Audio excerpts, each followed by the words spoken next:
রাজশাহীর চারঘাট উপজেলার নন্দনগাছি স্টেশনে আন্তনগর ট্রেন বিরতি না দেওয়ায় স্টেশন থেকে যাত্রী ওঠানামা করতে পারেন না।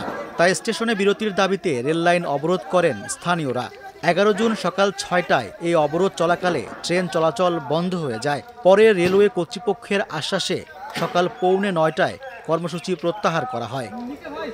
এই অবরোধের কারণে সকাল 6:30 থেকে রাজশাহী থেকে ছেড়ে আসা 4টি ট্রেন আটকা পড়ে। অবরোধ প্রত্যাহারের পর ট্রেন চলাচল শুরু হয়। রাজশাহী শহর থেকে নন্দনগাছির দূরত্ব 28 কিলোমিটার। আন্দোলনকারীরা বলছেন স্টেশনটির বয়স 96 বছর।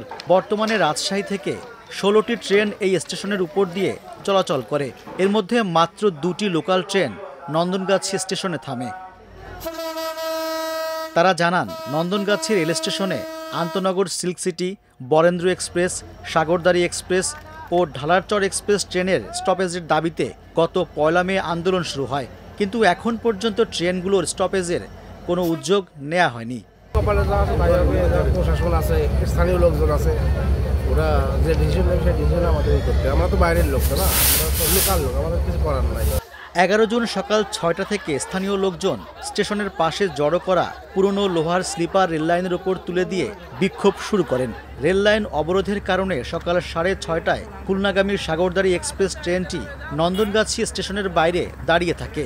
অবরোধের খবর পেয়ে ঈশ্বরদী জিআরপি থানার ভারপ্রাপ্ত কর্মকর্তা ঘটনাস্থলে উপস্থিত হন।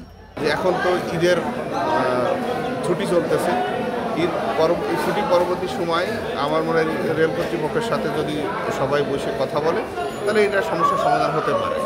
তো আমরা যারা এখানে পুলিশের থেকে আসছি, আমরা আইন শৃঙ্খলা ডিউটিতে আসছি যাতে কোথাও কোনো স্যাবোটেজ না হয়, এবং তারা আশ্বাস করছে যে না, তারা শান্তিপূর্ণভাবে এটা তাদের যৌক্তিক দাবি উত্থাপন করবে।